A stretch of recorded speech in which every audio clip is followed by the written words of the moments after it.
జగన్ మాటల్ని ఇంకా నమ్మాలా? 2019 ఎన్నికల ముందు ఏమన్నాడు? ఆ ఎస్సీలు, ఎస్టీలు, బీసీలు, మైనారిటీలు, ఆ పేదరికంలో ఉన్న అక్కలకు తోడుగా ఖచ్చితంగా ఉండే కార్యక్రమం చేస్తాం. 45 ఏళ్ళ నిండిన ప్రతి అక్కకు చెప్తా ఉన్నా, ఖచ్చితంగా నెలకు 2,000 రూపాయలు ఇచ్చి ఆ కుటుంబానికి తోడుగా ఉంది. కనీసం ఆ 2,000 రూపాయలన్నా కానీ ఆ కుటుంబానికి, ఆ అక్కకు చేరితే ఆ కుటుంబం కనీసం బ్రతకడానికి ఇబ్బంది లేదు అన్న పరిస్థితి లేకపోతుంది. విన్నారు కదా, ఇంత జరిగాక కూడా ఈ దగాకోరునే నమ్ముతారా? జగన్ గారు పాదయాత్రలో ముఖ్యంగా ఎస్సీ, ఎస్టీ, బీసీ, మైనార్టీ మహిళలకి 45 సంవత్సరాలకే పింఛన్ అన్నారు. అది మరి ఎంతమటికి అమలు చేస్తున్నారని చెప్పి దాఖలాలు అయితే కనబట్టలేదు. 2019లో చెప్పినవన్నీ చెయ్యనోడు 2024లో చెప్పేవి చేస్తాడా?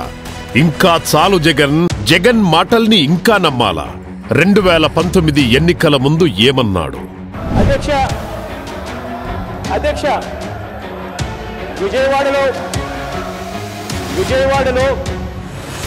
క్యాపిటల్ సిటీని పెట్టడం మనస్ఫూర్తిగా మేము ఆహ్వానిస్తున్నాం.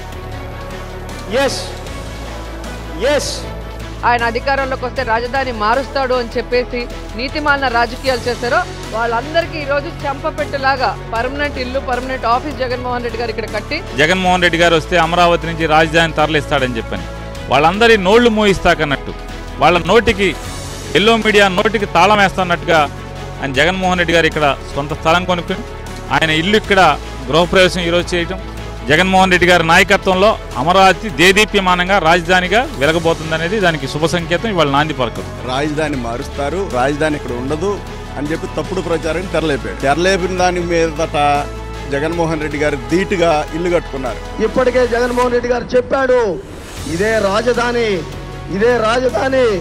శంకుస్థాపన జరుగుతుంది. రాష్ట్రానికి రాజధాని అనేది అవసరము, దానికి మేము వ్యతిరేకం కాదు. తాడేపల్లి ప్యాలెస్ ను చూపించి చెప్పిన మాయ మాటలు తర్వాత ఎందుకు మారాయి? బహుశా ఆంధ్ర రాష్ట్రానికి 3 క్యాపిటల్ వస్తాయేమో. ఎగ్జిక్యూటివ్ క్యాపిటల్, లెజిస్లేచర్ క్యాపిటల్,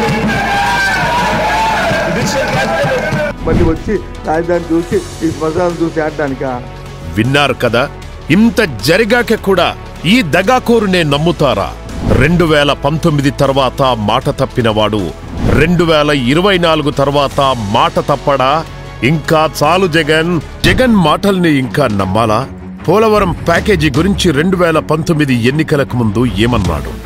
ఆ పోలవరం ప్రాజెక్టుకు సంబంధించిన నిర్వాసితులకు R&R ప్యాకేజ్ సరిపోవడం లేదు అని చెప్పి ఆ రైతన్నలందరూ కూడా ఆవేదన చెందుతా ఉన్నప్పుడు ఆ రోజే చెప్పాను 10 లక్షల రూపాయలు చేస్తాము అని చెప్పి కూడా ఆ రోజే చెప్పాను. 10 లక్షల రూపాయలు చేస్తాము అని చెప్పి కూడా ఆ రోజే చెప్పాను. పోలవరం నిర్వాసితులకు జగన్ ఇచ్చిన ఆ హామీ ఏమైంది? నోటిఫికేషన్ వచ్చింది అని అంటే ఖచ్చితంగా వాళ్ళు ఇస్తారు. ఈకోకుండా పోయే గత్యంతరం లేదు వాళ్ళకి. ఎందుకంటే కేంద్రమే ప్రింట్ కొట్టేది వాళ్ళే. వాళ్ళ దగ్గర డబ్బులు లేకపోతే ఇంకోటి దగ్గర డబ్బులు ఉంటాయి. వాళ్ళు నోటిఫికేషన్ ఇస్తే ఇచ్చేస్తారు. అదేవిధంగా రాష్ట్ర ప్రజలకి తెలియపరుస్తాను అధ్యక్ష, ఏమిటంటే భూ నిర్వాసితులకు 10 లక్షలు ఇస్తామని హామీ ఇచ్చారా అన్నారు. అలాంటి హామీ ముఖ్యమంత్రి గారు ఇవ్వలేదు. విన్నారు కదా, పోలవరం నిర్వాసితులలో గిరిజనులే ఎక్కువ. అటువంటి అమాయకులను మోసం చేసిన ఈ దగా కోరునే నమ్ముతారా? 2019లో చెప్పినవి చెయ్యనోడు 2024లో చెప్పేవి చేస్తాడా?